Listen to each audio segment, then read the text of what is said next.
You're talking about the end, the gold and like the tight-fitting like khakis? Oh. Oh. Oh. Hi, folks. This is Louis Hertham, the original Peter Abernathy. Hell is empty and all the devils are here on the Shat TV Westworld podcast with Roger, Gene, and Big D.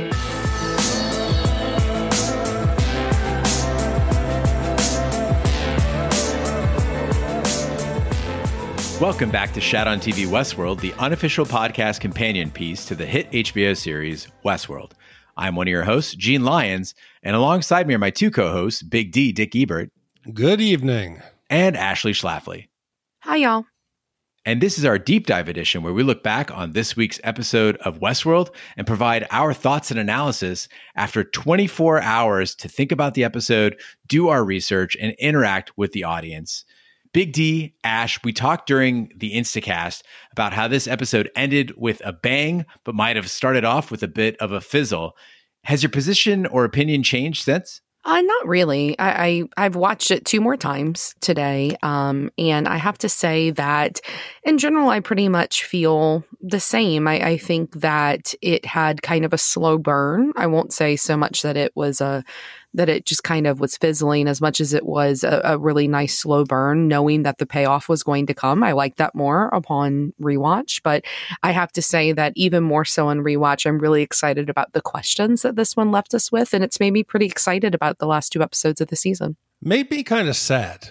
You know, as excited as I am at this point, we've got the penultimate next week, then the finale, and then everything's shut down. Hollywood, I think they don't even starting any new productions until maybe 2021. So then I'm like, fuck, what's next? So I started getting really sad. So I'm looking forward to the next 2 weeks. And I think this was a perfect way to set up the finale of the season. They have a chance to make it so that the audience gets re-energized and you could go into this break and kind of polish the show up and get the audience to grow again. So I think it's on the right path and I'm excited to see what comes.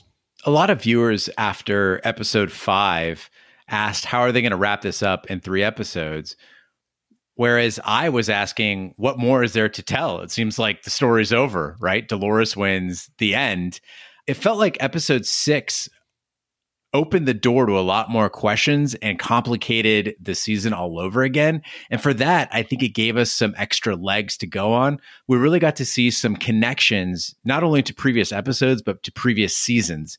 And listeners wrote in about those. And I think we also observed those as well. So some of the topics we're going to cover in this deep dive is Who Dat in the Bath, asking about who the hosts are that are being printed up as the episode closes. Also, some aha moments, just things that I spotted that answer questions that have been bugging me for a while. Dolores divergence, looking at all the different Dolores and how far they can get from their original, the Dolores Prime. We're also going to look at William, a deeper look. The episode spent a lot of time looking at William, his treatment in the mental institution, and also his bloody massacre of a therapy session that he had with himself. So we're going to dig into that. And then we're going to close out with some odds and ends, just a couple of things that didn't really fit into any category, but we felt were worth the time to talk about. If you'd like to write in about any of the things we discuss in today's deep dive, be sure to write hosts@shatontv.com or call 914-719-SHAT, and we will work that into the Telegraph, which comes out this Friday. We'd love to hear from you. And with that, let's get started. Ash, Big D, let's talk about Who Dat in the Bath. I love that title. Yeah, so we see, and it's one of the major like kind of reveals in the episode, not only is Charlotte surprised, but we get to see that they have these automated printers set up. There is 4 printings in various stages of the process. And then we see that there is one additional host, which is kind of connected into the session. So the first one from left to right, the host that is at 29% complete is CP0124831983. We know that that is Clementine from previous episodes where we've gotten a chance to see her screen, whether she was in diagnostic mode. And the last time that we saw her, she was being shot by Armistice outside the forge in the passenger. You remember where she was riding her horse? She was the spreading the virus death to all the hosts who were trying to make it into the Valley Beyond. So we know that that is her, and she's at 29%. I think the big question here is going to be what version of Clementine we get, because they put that thing up her nose and gave her the host lobotomy in, the past season. So we know that she's, not quite all there. And so I'm wondering if we're going to get the Clementine that we remember from season 1, or if we're going to get zombie Clementine. I think that's the real question. And I'm curious as to whether or not Maeve is making a specific choice to bring back zombie Clementine, because what better weapon to use against Dolores, against a host, than to, manipulate and use that power that Clementine has to make the host kind of go all fritzy. But I'm curious to see if it's the old school Clem or if it's, white pale horse of death Clem that's coming back. I mean, if you think at this point we're heading to some final showdown with Serac, the hosts are now greatly outnumbered, after we had the fire sale and the cold storage. If you give even a somewhat compromised version of Clementine to Maeve, I think it's unfair. I think you got to have ride or die badass Clementine. But if we shift on out of the rest of the team, and if you look, you do a screenshot where you can see the various stages of printing, the icon for the individual, which slowly gets colored in as they're completed, there is a slight difference between the male hosts and the female host. So the next one is the big mystery, but we do know it is a female based on the shape. And that is host SH 2058 1742. Who do we think it could be who could give Maeve a fighting chance to win? So I'm of the mind that this is going to be Armistice that's coming back. I think that, Hector is gone, and who else is going to be really pissed off about that other than Armistice? The other person that was so loyal to him and that loved him. Armistice is going to be angry. And also Maeve and Armistice, they were a pretty badass team in season 2. Armistice is a killer. She's incredibly competent with weapons. She's a great fighter. And her personality in general, I think, is just kind of like a fuck you. Which is kind of what Maeve needs right now, is more people like that. So I'm thinking that Armistice is going to be coming out of that milk bath next episode. So I'm always looking at things they show us on screen and saying, what are they trying to tell us? A lot of times they try to establish a precedent so that when something happens later, you're like, oh shit, okay, that's what it looks like when a host is compromised. So when we see Bernard and his memories were all jumbled, you're like, oh, okay, I got to know what's going on here. They have conveniently showed us what happens to a host who blows up this season, right? We have the Connell version who blows up in his office. His control unit survives. It's banged up. It's connected, so we know it works. And then we also got to see at the end of this episode what happens when Charlotte gets blown up. Somehow she comes out. She's not only, is her control unit intact, she's a little crispy. She's up and moving around.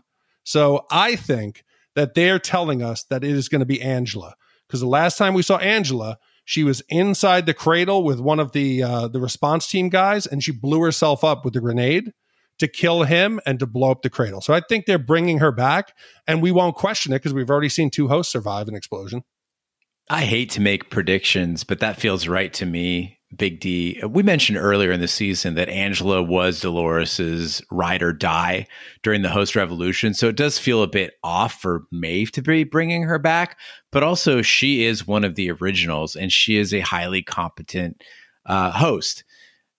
On the other hand, Armistice was part of Maeve's gang, as Ash mentioned. So I think this one is a toss-up, but I would feel pretty good about saying it's one of those two rather than some outlier. I agree, but I think that the one, wrench that could be thrown into all of this is that we know that the pearls are these individuals, but we don't know that those are the bodies that are being printed. We know that Maeve is, receiving her body because we see her at the end, but I also could see them doing something, really similar to what Dolores has done, where they've printed bodies that don't look like the bodies that they had before, and that the pearls are, the identities, but not reflective in the bodies. So you could have a Teddy Flood, that's coming back, but in a female body.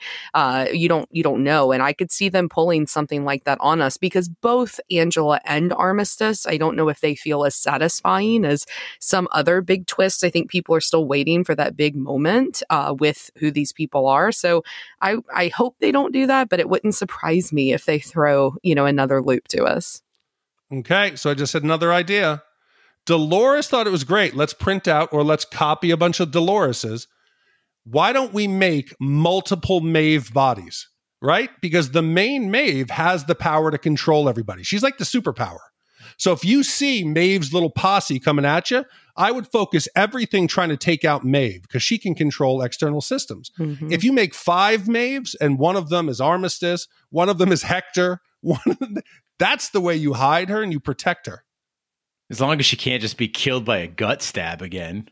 That seems like a major flaw. Yeah, that's weak. Okay, so as we continue down to the next host, he is 64% complete. It is our good old boy, host HC 3208173692, also known as Hector Eschaton. I mentioned during the Instacast that I gasped when Hector's pearl was crushed, but I think it's mainly because I didn't realize pearls were squishy. I did some soul searching and I felt really bad for not feeling more toward Hector's death. Like, I thought that moment, and I think the show was trying to build it up, where Maeve is sort of saying a hurried farewell to him, and then he just sort of drops out of existence. I thought, I should be feeling something right now, but I didn't. And if this had happened during season 1, if this was season 1 Hector, I would have been devastated. I just feel like the show did him a bit of a disservice. I agree. I also gasped because of the big reveal that the pearls are like a large high-tech gusher, that are super, squishy and liquid on the inside. But I was devastated. I think mostly because Hector is one of the characters I was desperate to have come back this season because he's always been one of my favorites. And he was always so loyal to Maeve. And so it was sad to see that. But I think the reason you felt that way, Jean, not to be negative here, but I think the problem is that they just didn't have him around enough. There were 2 years in between season 2 and season 3. And so our reintroduction to Hector has been this new character that he was in this Warworld simulation. And we got him back as real Hector for, all of 5 minutes before they squished him. So I think that's why it was a bit of a letdown. It was just because we just didn't have enough time to remember why we loved him so much. So next up, we're going to skip the last host for a second. We're going to save them for last, but we're going to go to the host that's on the end that I had said, the one that says that it is not a printing host, but this one is listed as a network attached host unit. And it is Charlie Hotel 465517080-Charlie. Now the C identifies that this is the third version or the third copy of Dolores. So we would assume that the original Dolores has kept her CH465517080 host ID number. So we can now identify that this is not the original and she is connected to the network. And this is the one that has survived the explosion. That is some fine detective work, Big D. I'm really impressed right now. Yeah, you get those screen captures. Yeah, I messaged him earlier and I said, this is some great research for the deep dive this week. And it made me think about how on my rewatch, how, Charlotte takes the pearl that was the Connell's Dolores. And I'm curious as to, as to why she took him. Is she going to print a new body? Do they have the capability to print a new body? Like you said, Jean, apparently all over, this new world, there's 3D Westworld host body printers. So maybe they can create another Dolores body. But I think it's interesting that she chose to destroy Hector, not destroy Maeve, and take the time to take this, this Dolores copy instead, rather than destroying your enemy. You could have squished Maeve right there, right? And so I think it's got to be important why she took the Connell's pearl with her. Well, in my detective work, I thought that exact same thing. So I went back and I looked at the path that she took throughout the layout of the lab. And it just happened that the first one she came upon was Hector. Then she saw the damaged Dolores version that was in Connell. So she saved that. She was going after Maeve next, but then the guys came in, started shooting at her. If she had even a couple more minutes, and again, like you said, how we should have felt the loss of Hector more. I wish there was a couple minutes there where we saw Maeve like, holy shit, I'm fucked. There's nothing I can do to protect myself. She is completely out of her element. She's in the simulation. She can't affect anything. There's no robot there, Harriet, to come running through the door and protect her. If you had seen Charlotte sitting there holding the control unit, I think that would have built the tension and we would have gotten a little more out of it. But now we're going to go to the last one quickly. And that is the one that we've been talking about this episode. It is Hotel Charlie 1983-01-2522. It is Maeve. And just so people out there are trying to break down, well, what does HC mean? And does SH mean? Is it Shogun World? No. Maeve has had multiple IDs throughout the series. For instance, her classic was AC 5048-7105. Then when she got reassigned from the Homestead to the Madam of the Mariposa, they gave her another one. Don't try to break down too much into it what the nomenclature means. Just know which host matches the ID. And I'm glad you brought up Maeve, Big D, because my first aha moment that I wanted to talk about is that concept of how Maeve got a body. Because earlier in this season, we were skeptical that Serac and Maeve really met in person, reasoning that their first encounter likely was a simulation, right? And part of that calculation was how unlikely it was that Serac readily had the host printer needed to make her body. We're like, okay, we have host printers in Westworld, like on the island, and we might have one at Bern Arnold's house, but they can't be all over the place, right? Because hosts are pretty rare technology and pretty cutting edge. But apparently, no. In this episode, we see that they're also conveniently located inside of Delos headquarters. They got like their own alpha graphics down there where they could just make hosts. And this revelation kind of changes everything, because if the technology not only exists in a portable format, but is also advanced enough to have a fairly user-friendly UI. I mean, there's little screens that are like, this is the host that you're printing now, and they'll be ready in a couple minutes. And they can print several hosts at once. I started thinking about that Yakuza hideout and like Dolores' ambitions of taking over the world. And you got to figure, if it's this easy, a host army can't be that far off. And now we see with Dolores that they're rather indestructible. I didn't realize they were that tough. Like, things ain't looking good for humans. No, I completely agree. And I was really surprised, actually, at how quickly they could be printed. I don't know if it's a couple hours, if it's half a day. I thought they would take much, much longer to be printed than that. And Big D's done a really great job this season of walking us through all of these different timeline scenarios. And I think that this answers a lot of those timeline questions indirectly, because when we were first talking about how much time must it have taken, for Dolores to print the new body and all of that, we didn't know. We were estimating, okay, she could do this all in 30 days. Obviously, it wouldn't take 30 days to print a new body and to put the pearl in its head and all of that. So I think that knowing that it doesn't take much longer than just a few hours to build these new bodies, that tells us a lot about perhaps this is all in one timeline, and that perhaps we aren't jumping around quite as much as we maybe previously thought we were. Yeah, and again, I think it's the quantity of the printers that shocks me. If you had one or two in an isolated research bay, I'd be like, okay. But this is a fairly prominent display. There's glass windows. Like, we're going to, hey, we need 1,500, the version B Tom model. Can we print him out? That's what I would expect. And also, for me, it cheapens the artistry. I figured that there was some craftsmanship. We would see the guys down there in the body shop and they'd be hand stitching the eyebrows. Now everything, it's just hit one button and it's done. Well, and the other thing, too, that I think that we should think about is, why does Delos have these printers off site, off of the, the island where the parks are? Does this mean that quite possibly they've created hosts that are in this real world, are doing some sort of experimentation? Otherwise, why would you have those printers there? It doesn't make sense if you have them on site where you're printing hosts, where Ford was and where Arnold was. Why would you also need a set off site unless you're printing hosts off site as well? And what is the purpose of that? And I think that could be really interesting moving forward into future seasons, opening up, the possibility that there are hosts out there beyond the park's, borders. Yeah, it's like if the island were overrun with gremlins, and then you get to Delos headquarters and like, hey, we got a Mogwai farm here. Yeah. Great idea, secure. Also, with the most incompetent security team of all time, like that. I'll tell you, that's the only thing that would really make sense, is if all the security team were mindless hosts. They were like just carbon copies of each other. Like, there's going to be some cold storage warehouse where there's like 500 generic guards. Like, just everybody we've seen, they're like, okay, reload, version 5. Go throw them back out there, because they can't hit shit. It's these stormtroopers, guys. It's a stormtrooper thing. They can't shoot shit. They have terrible aim. It was the worst part of this episode and the one before. Everybody's talking about it online. I mean, here they are shooting at this riot robot, right? That's this giant robot. And some of them couldn't even hit it. And I could hit the riot robot, and I'm not that, that proficient with weapons.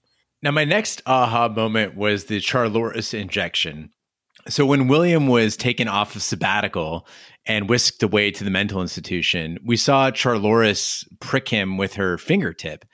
And some viewers thought it was a blood sample. I was in that group. Other people thought it might be some sort of hallucinogen that was going to make him stay in the mental institution because it was going to make him see things and act weird. In episode 6, we see that the orderlies take a blood sample from William and they upload it into their computers. And the computers immediately freak out because of this unknown protein in the blood.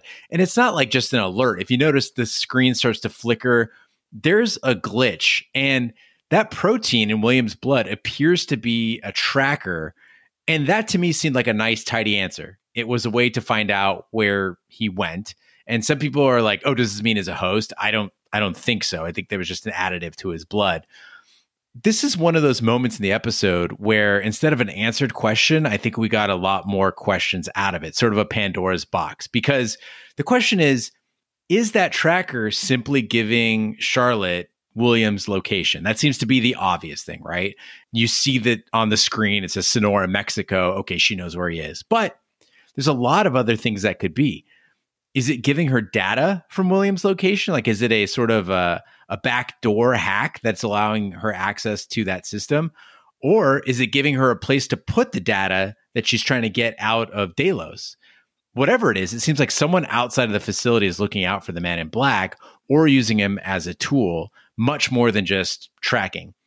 Then shortly, we see Bubs show up. So Stubbs and Bernard are there and they, I don't want to say rescue him, but they free him from that AR therapy. And this could be several days after. We don't know how long Man in Black was in there. According to the AR therapy is supposed to get, it's supposed to be 45-minute sessions. But they say to each other, it seems like they forgot him here or left him here, basically. So it looks like this facility has been abandoned and they find him a little bit later.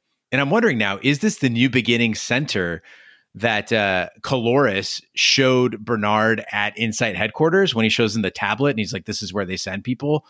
Or did these two find the Man in Black as a result of the tracker? It's a really yum mystery. I think it definitely probably is the latter, that it was the tracker that led them there, and that it also is the center that Serac owns, that we know that it's one of his stations where he changes people, or what does he say? He edits them, where he's attempting to edit these people that are the outliers. But what I do think is really smart from Dolores's perspective is, why would you not want kind of an inside look into what's going on in there? If Serac is your enemy and you've got somebody that you know is going to be on the inside, what better way than to create, like you said, a backdoor to be able to explore what is going on in these centers and figure them out? Because you have to figure they're kind of like, I would assume they're kind of like black ops sites. Like, you don't know a whole lot about what's going on in there until you're in there. I mean, just look at the way that the people are dressed and how much security is there. This is not your typical mental institution. It's pretty sure, but it's not your typical one. I mean, you've got serious security that's going through there and keeping the Man in Black where he is and keeping him in line and sedating him. And so I think that it's a very smart play on Dolores's part if they did inject him with something that gives them access to, Serac's data or what's going on beyond the veil, let's say. I got to say, I'm very impressed with Bubs. Their ability as like sleuths has improved dramatically. These two bumbling idiots who stumbled into the masquerade, all of a sudden now they're crossing international borders. Bernard is a wanted man. Even those idiots who worked in the meat farm, they knew it was him. You're Bernard. We know who you are. Now he's crossing the border. When did they become 007? Well, I mean, probably somewhere around where the world collapsed into utter anarchy. I don't think anybody's checking the borders right now to see, if our suspender-wearing duo has leaked into Mexico. They are still wearing the same clothing, though. You notice that, right? Like, they're still wearing the same clothing from the masquerade. So I don't know how much time has elapsed here, but I agree. It's a little time jumpy. It's very, very Game of Thrones-ish, for them to all of a sudden show up in another place quite so easily.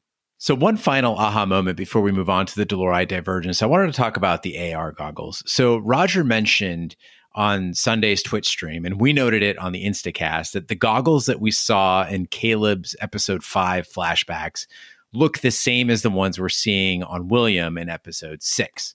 And in Westworld, augmented reality therapy is described as being common for PTSD and for veterans. So we know that this isn't an uncommon treatment. It's done fairly regularly.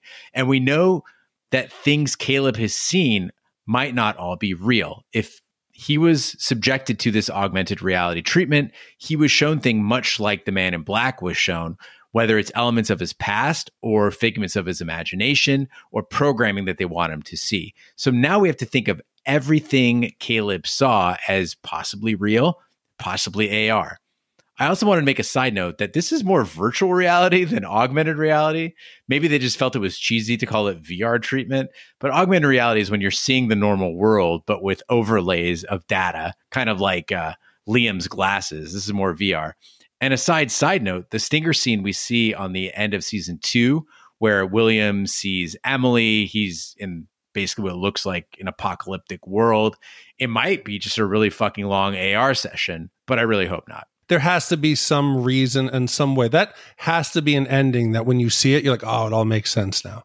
It can't be just some throwaway like that. At least I hope not. But a couple weeks ago, I think we started talking about what would happen with the Dolores and as they diverged from the prime version of themselves.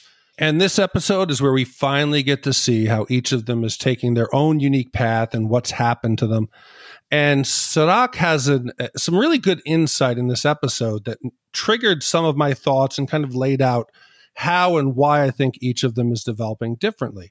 Serac says, what makes the host different from humans, you have no past because you're always present. All of their experiences, they can immediately pull them up in HD. There is no degradation. There is no loss or fidelity of their memories. So whether it was a minute ago, 100 years ago, 10 years ago, it doesn't make a difference. So for every host, whether it's Dolores, whether it's Maeve, they can't forget the past. They can't forget people who have wronged them because that emotion is like it just happened today.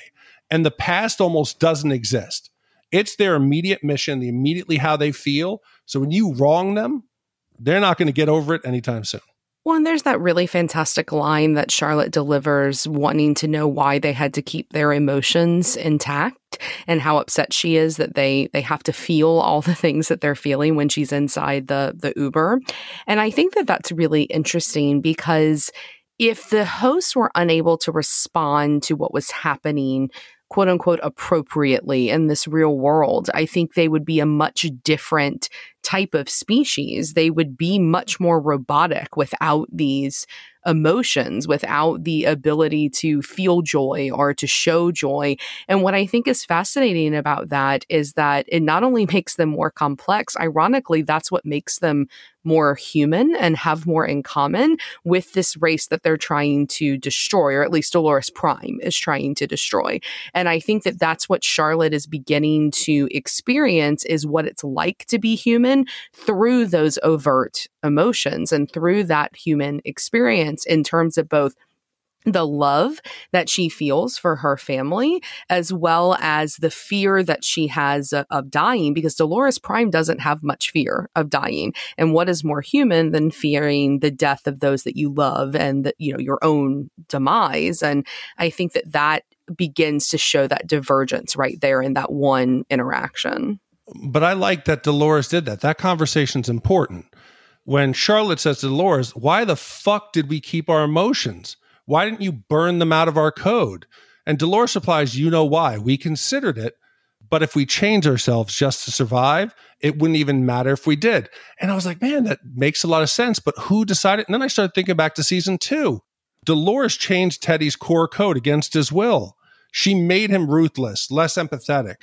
And it really bothered him. He had a problem with it. And he confronted Dolores. And Dolores basically told him, I did it so we could survive. And he brought up, what's the use of surviving if we're just as bad as them? So it's nice to see here that Dolores took that experience with Teddy, that it led him to kill himself. She never thought that was going to happen. And she realized that even though emotion will hurt them from accomplishing their mission, it's important to leave it in place, because what's the point of winning if you don't have that true emotional component that makes you a living being? So even though Dolores learned the importance of emotion, she has not let that influence what's going on in the real world. She has little emotional regard for the copies that she made. They're just part of the mission. They're her pawns. She ignores the Charlotte version's fears about her family and that she doesn't want to go back and get the data. She says, hey, come on, they're not even your real family. Remember the mission. We only have each other. Yeah, this Dolores version seems most in line with the theory that we explored during last week's Telegraph, that all of this is still a part of Journey into Night, that Ford wrote this new narrative for the hosts, possibly with the end goal of freeing humans by toppling Rehoboam. In that sense, this Dolores, as Ash said early in the season, might have sentience, but not necessarily free will. There is a very clear directive she is following. I agree, but I do think maybe we're being a little too harsh on Dolores Prime, because I think that we're viewing it through very much a human perspective and saying, oh, well, if she doesn't care about Charlotte's family, there's, something cold about her. She's more of the Wyatt host than she is the Dolores host. But I don't think that's necessarily true. I think we have to remember that she has a directive in terms of the sense that she wants to create a new species. She wants to destroy humans. So Charlotte's family, quote unquote, that they're just other humans. They mean nothing to her. I think that Charlotte and the pearl inside of Charlotte matters a lot to Dolores. I think that's why she goes and she spends that time with her and she holds her in the bed and she has that very tender interaction with her. I think she does care about her, but I don't think that it should surprise us that she doesn't care about this family, because they're collateral damage. And in her world, she wants all of them gone. So what's the difference if they're killed by Serac now or she kills them later? Maybe this is just an example of tough love. She's trying to keep her on board. Hey, focus on the mission. You're going to be okay. We're going to get through this together. So then we have the B version, which you would assume is Charlotte Hale. It is CH 4655 17080. Serac reminds her, Prime left you here to get caught. She really doesn't have any regard for your safety. And at this point, she is diverging and veering away from Dolores Prime's mission. And she's off to write her own history, While living someone else's life has an effect on her, she's starting to feel enough about the Charlotte character and about that life that she's going to go protect her ex-husband and her son. That's her priority. Caring about her son and the father is something the original, far more ruthless Charlotte would never have done. See, but I think that there's something complicated here that they're kind of giving us a nugget about, which is Charlotte leaves that message for her son and she sings, "You are my sunshine" to him when she thinks that she's going to die. And I think it's a clue that she loved her kid more than maybe people thought she did. And perhaps that Rehoboam's not quite as accurate as we've been led to believe, that people do make choices and can surprise it. And then the other piece I'll just say is that we have only had 2 instances where we see hosts really change based off of their memories, whether they're false or not. Maeve with the way that she reacts with regard to her daughter, and now Charlotte with the way that she's reacting with regard to her son. It has changed both of those hosts and has made them much more sympathetic. So you've got Dolores inside of Charlotte that's having a very similar rebirth and kind of a huge change in personality and to mission and to drive because she feels this love for a child. And I think there's something important there, that common ground that the Charlotte Dolores version is going to find with Maeve and her ideas and what Maeve wants to do this season. And the worst part is that Charlotte had finally made their new decision to take her own motivation, to get in the car and go off and chart her own path. And she says, "Trust me, I'll keep you safe." And then to have them take it from her in that moment, she now has motivation. I was sort of surprised that they didn't finish the job, though. It felt very incomplete. Like when they had the close-up of Char Dolores's face looking at the burning car, I fully expected an off-screen gunman to put several rounds through her head. And all I can think is Serac must realize that the hosts can't be put down so easily. So unless he saw Maeve's sword fight and was like, oh, I guess you just got to stab them and they're done, it seems really suspect that she wasn't just killed outright. So there's a lot of tinfoil out there right now that kind of echoes what you're saying, Jean, where some people are hypothesizing that maybe Serac didn't actually do this, that it was Dolores that had it done, or perhaps that Serac did it and it's going to be a sense where he kind of like frames Dolores for doing it to give Charlotte a reason to turn against Dolores Prime. But either way, I think it's definitely going to lead to her being driven to seek revenge in some way, shape, or form. So now that the Charlotte version has distanced herself enough from Dolores Prime's anti-human mindset, Charlotte, I think, has become a wild card at this point. She seemingly has nothing to lose. You've taken away the family. The only thing she's got left is a shot at revenge. And you have to assume that after she goes after Serac, say she gets him, will her revenge stop there? Because it's easy to see how Dolores could become the focus of that rage, because she is ultimately responsible for not letting her run away and protect the family to begin with. I feel like we're ignoring some pretty big pieces of evidence that might point to an entirely different explanation. We're stuck on this idea that Charlotte is acting differently because she's a Dolores copy that's been changed by external factors. I wonder if she's a Charlotte copy with entirely different insides. Like, what if that is Charlotte in there? And before you call it tinfoil, I think there's lots of evidence to suggest that there is a new consciousness in that body. So a couple of things that we saw is, one, in this episode, bodies can be made pretty easily. So it's not that tough to make another host. In fact, there's printers readily available. One happens to be in Bernarnold's house. We also know that Dolores has only been in contact with Charlotte by phone. So there's no like telepathic link. It's not like they have some sort of satellite hookup or can read each other's minds. They have to call each other to check in. And in some of the scenes, we don't always hear who's on the other end of the line. We assume it's Dolores because that's the person we hear most of the time. And then you see Charlotte suddenly prioritizing her family over world domination. Now, we don't see that kind of behavior in any of the other copies. Like in the Connell's version of Dolores, he's going to stand his ground. He knows that some of them aren't going to make it, that sacrifices have to be made, and he blows himself up. But this one is slightly different. She's prioritizing her family over world domination. She forgets that it's not her family on the phone call. She calls it her own. That might not be that she's feeling closer to the family. It might be that she is, in fact, Charlotte playing a role of a Dolores inside of a Charlotte.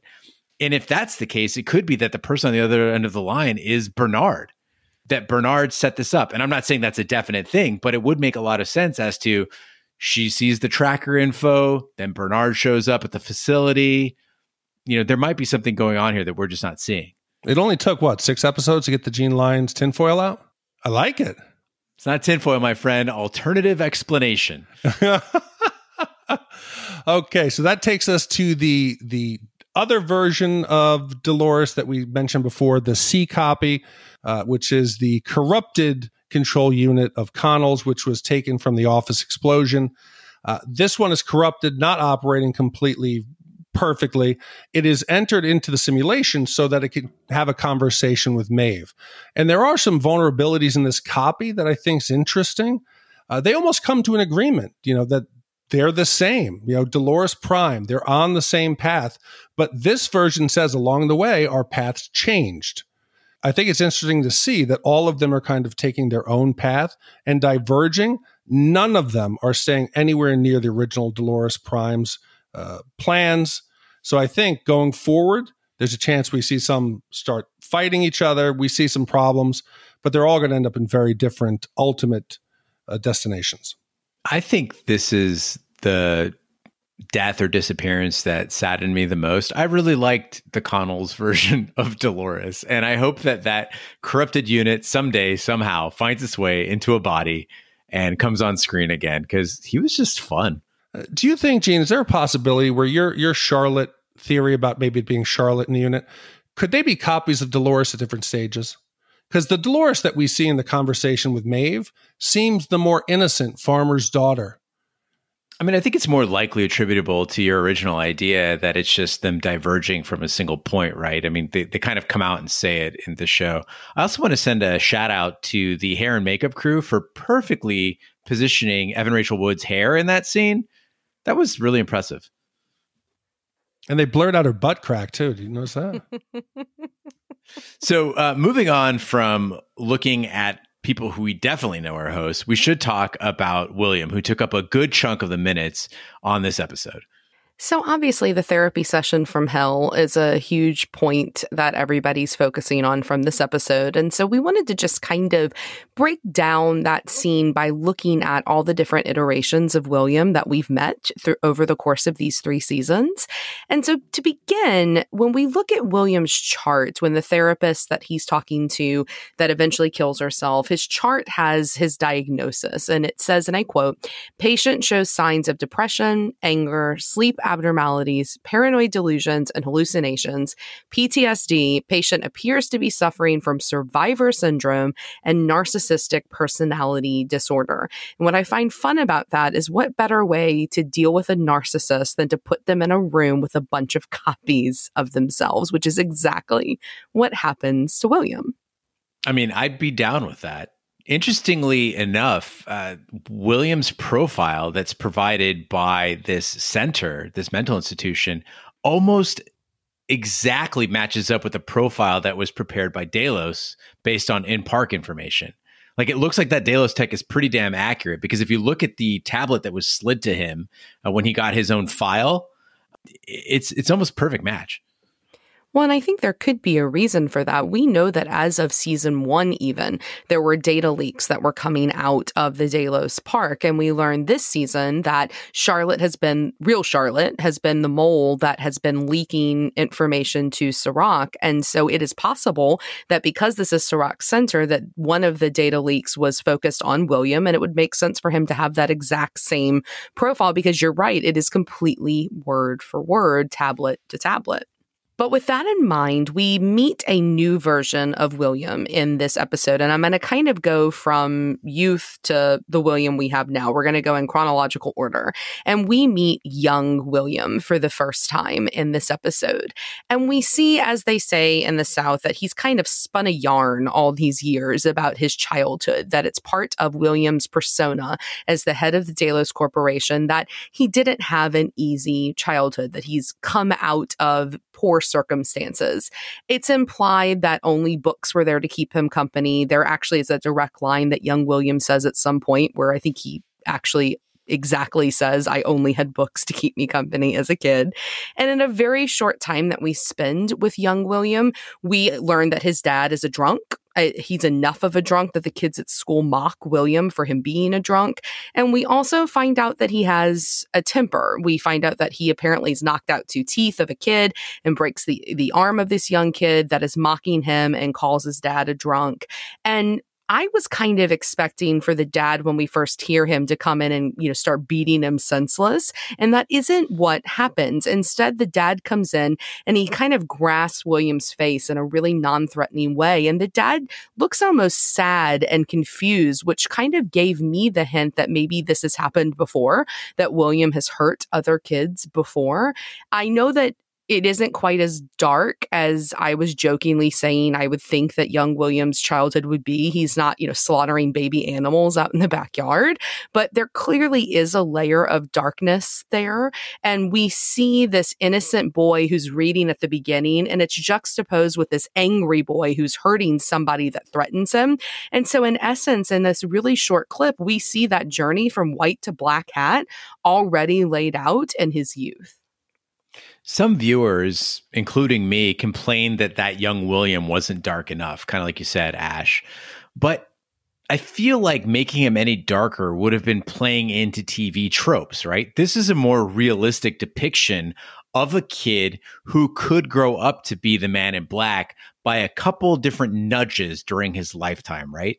We got to remember that the man in black's violence up until this episode seemed to all be restricted to Westworld. It's not like he's going around in real life murdering people or beating his wife or abusing his child, right? It seems like those urges, those impulses were all in a fantasy setting.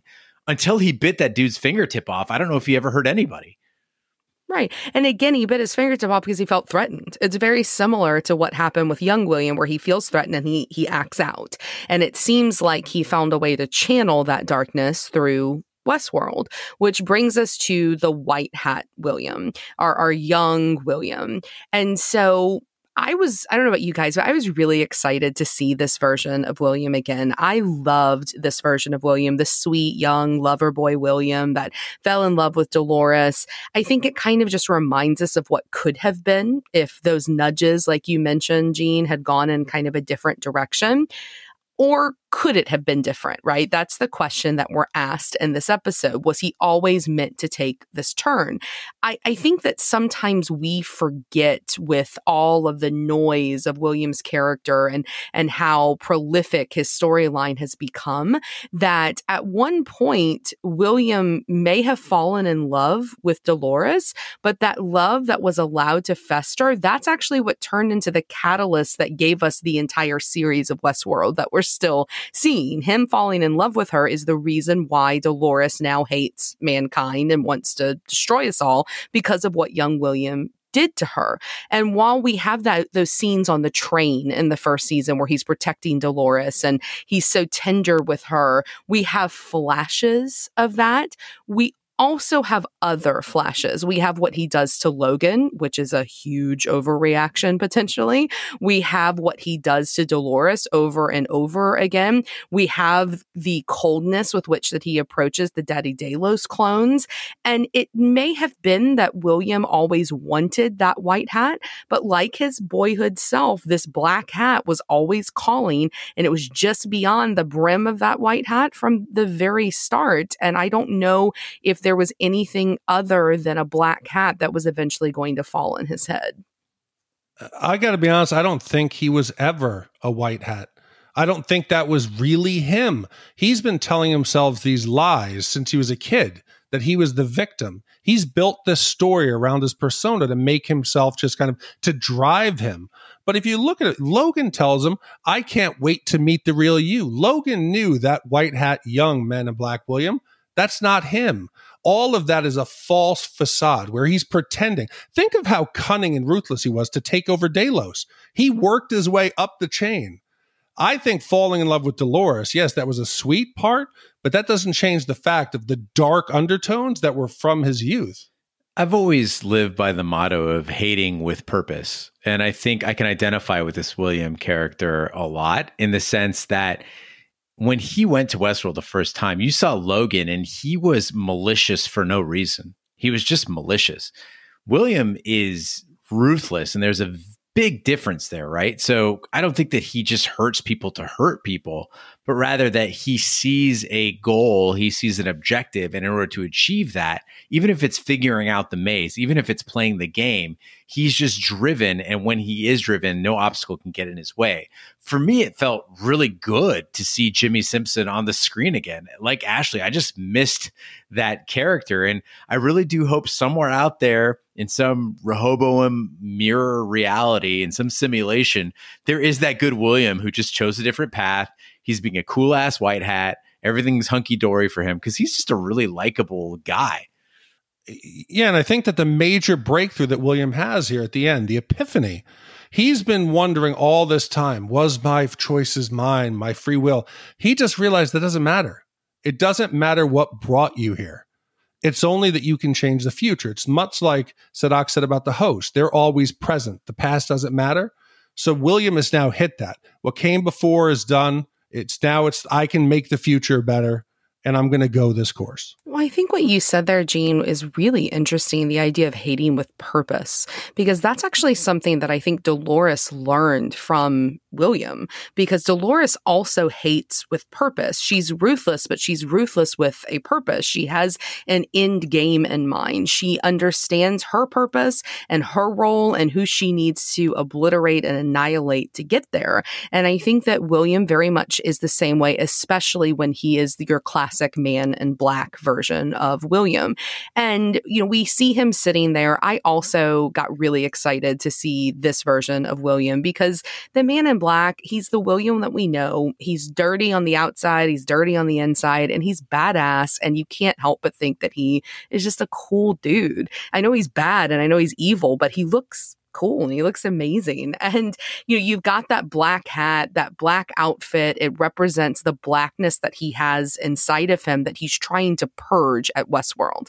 And that's what we constantly see from him, is this desire to purge the darkness that he recognizes that's inside of him. He wants to purge in a place where it's safe. And this iteration of William in the simulation, he reminds us that he doesn't see what he did as wrong within the park. He doesn't see these deeds as being dastardly. He thinks that these are hosts, that they're robots. And so what happens in Westworld stays in Westworld. And who cares if a bunch of, really expensive playthings get destroyed in the process? We've been in Neo LA for so long, in the year 2052 for so long, that I'd forgotten how cool and tough Ed Harris looked like as the Man in Black. He just looks awesome. Like you said, Big D, this depiction really highlighted for me how much William used that outward appearance and reputation to hide his own frailty. You see him sitting across from himself. Man in Black looks imposing, intimidating, tough, mythical, legendary. Then you see William in his straitjacket. He looks pathetic. He's balding. He's tiny. He looks just broken. Yeah, defeated. He does. And I think that we forget that first shot of the Man in Black at the end of episode 1 of season 1. He is such an imposing figure when he shows up and he kills Teddy and he drags Dolores into the barn. This dude is mean. And seeing him sitting there and then right next to him, the philanthropist version of William, was my favorite part of this therapy session. The fact that they were seated right next to each other and they're both in their armor. Right? You talk about how the Man in Black's outfit hides his frailty. The philanthropist is also wearing black, but it's to highlight his wealth. He just looks rich and he looks like he's powerful and controlling for a totally different reason. But there isn't much difference between those two individuals. The Westworld garb, the philanthropist William, whether he's in the Western wear or he's in a black tux, he's the same. And it reminds us all about what we learned in season 2, that while the Man in Black, he does actual violence, physical violence in the park, the philanthropist version of William exacts emotional violence outside of the park. His wife, his daughter, they've paid ultimate prices for that violence, for that narcissism that he kind of pushes off to all around him, to all that want to love him.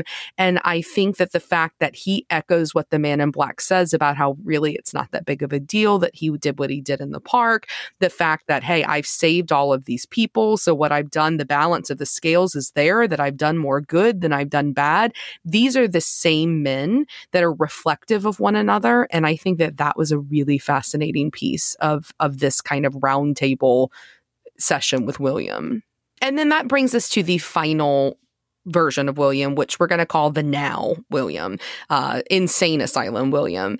He gives that really fantastic monologue when he's in the group session. And I just wanted to read one line from it. He says, "We're all maggots, parasites, helping to kill the very planet that feeds us."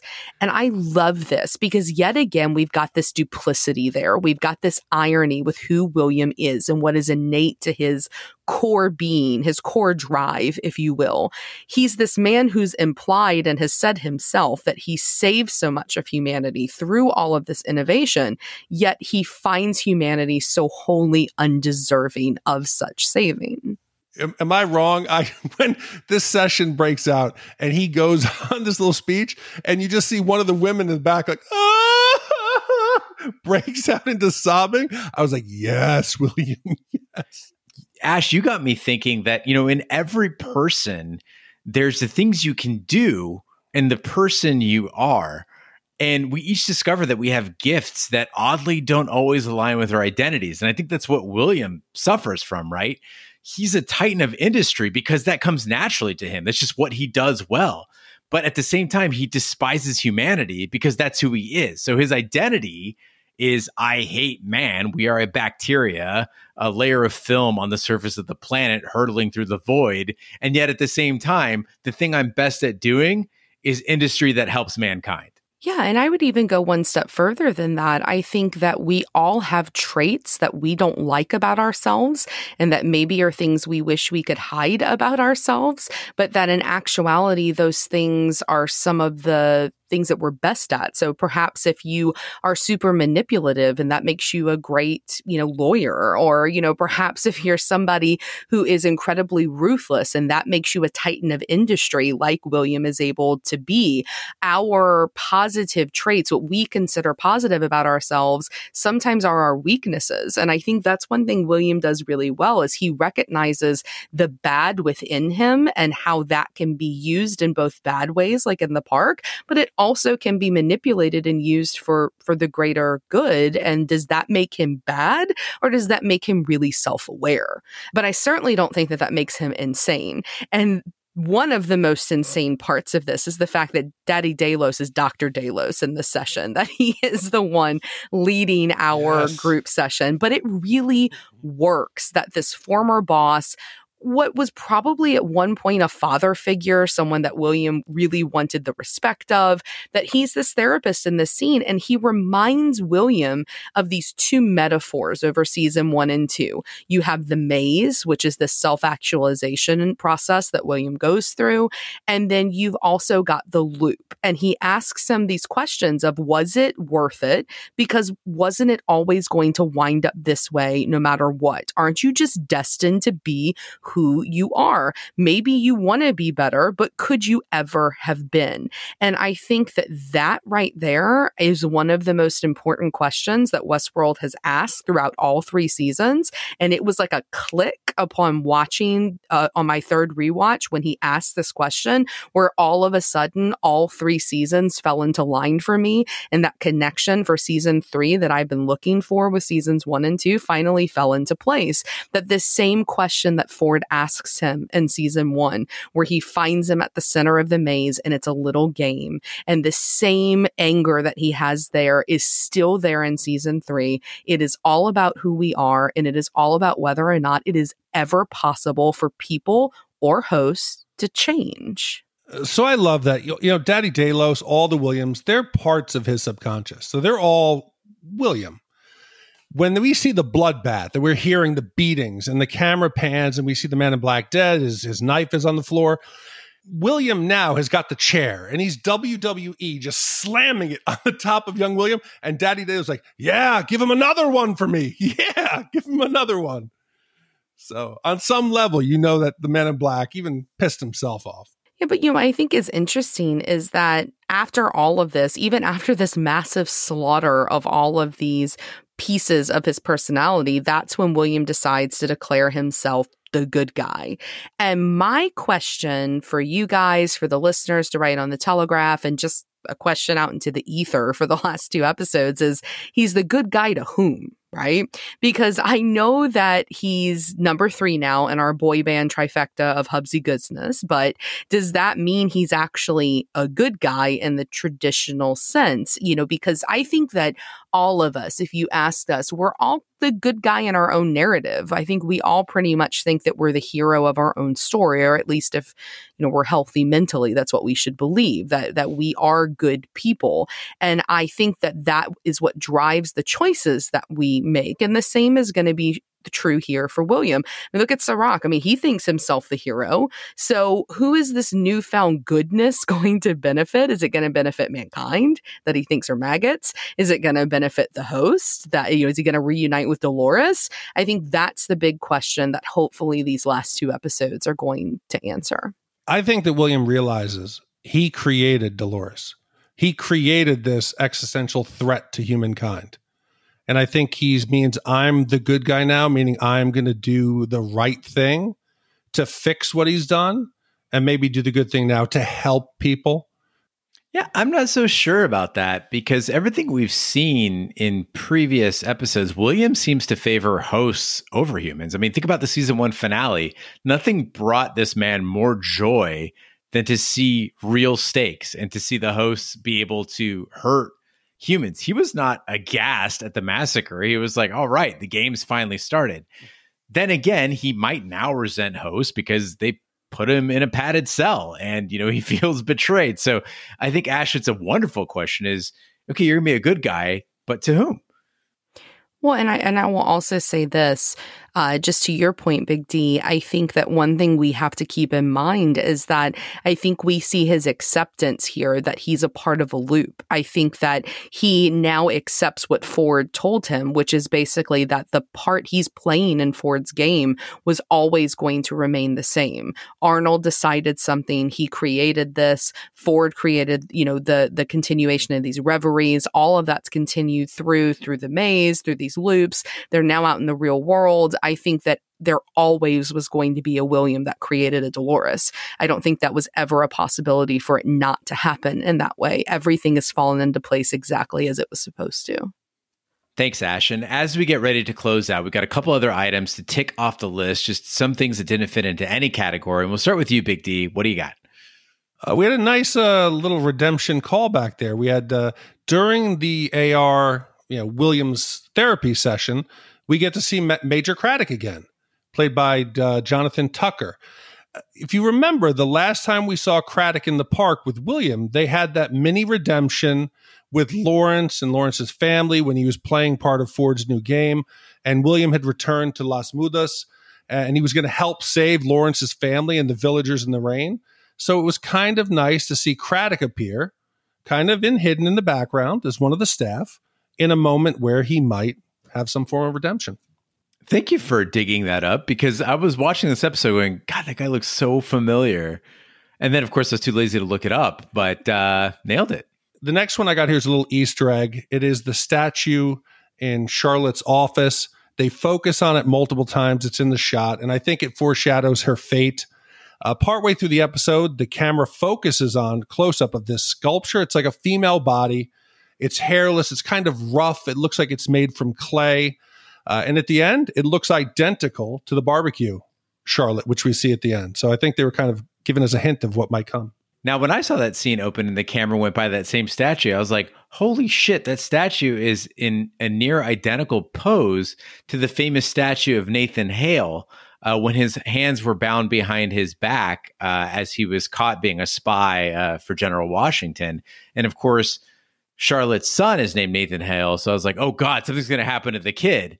And something did happen to the kid. So as a result of her being a spy. So, but I do think there's no denying that having the statue occupy that much of the frame was definitely trying to tell us something and foreshadow a fate for Charlotte. Yeah, and what you guys are talking about are just the great details, which was just kind of the shout out that I wanted to give. There's all of these little pieces that they're so smart that they leave this trail along the entire narrative arc and within the entire episode, each episode, that I don't think we pick up on unless we watch it multiple times. And that's kind of the fun of Westworld, is picking up on these little things.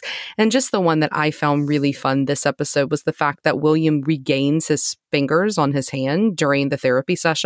And so that's how you know that it's not real and you know it's a simulation. It's just such a neat little detail. And it's just those moments like that that make me love Westworld, that even when I have issues with some episodes, or even when I think some things are dragging and then they surprise me, no matter what, it's still the best thing that's on television right now because of those details and that attention to detail. And I just really appreciate it. And I love it. I love that little mystery aspect of it. Also, his gloves are really fabulous. And on the topic of fabulous fashion, Charlotte Hale's outfit in this episode, not only functional from a combat perspective, just gorgeous. You're talking about the end, the gold and like the tight fitting like khakis? The coat. I mean, the coat with the sleeves that come right down along her arms, but aren't actually sleeves. The cape coat. Yeah, so she's good. Got a cape coat and a pair of cigarette pants. Yeah, she looks great. Oh, I found myself objectifying her in my mind. Whoa. She is a good looking woman. I would take her in that outfit over naked any day. Leave something to the imagination. Tessa Thompson, if you're listening, one, I apologize. Two, if you'd like to do an interview with us, host at shatontv.com or call us at 914-719-SHAT. Speaking of which, we do a Shappy Hour every Friday starting at 9 p.m. Eastern. Please join us there on Twitch. That's at shatontv.com/Twitch. So if you haven't checked it out, please do. Also, you can find us on Twitter, Snapchat, and Instagram at ShatOnTV. On Facebook, just search for Shat on TV Podcasts. The website is shatontv.com, where you can catch all of our TV coverage, including past episodes of Westworld and American Gods, True Detective, Taboo, Game of Thrones, and Watchmen. That's all at shatontv.com. Also, wherever fine podcasts can be found, including iTunes, Google Play, Stitcher, Pandora, Spotify, and YouTube. Be sure to subscribe. And if you stop by iTunes, please leave a review. That helps the podcast grow. You can also support us by going to shatontv.com/support, where you can find different ways to contribute financially to the podcast. On behalf of my co-hosts, Big D, Dick Ebert, Ashley Schlafly, Roger Roper, and the King Bee, I'm Gene Lyons. Be sure to join us on Friday for our Telegraph edition covering your email and voicemail regarding Season 3, Episode 6, Decoherence. Thanks for listening, and as always, stay the fuck at home.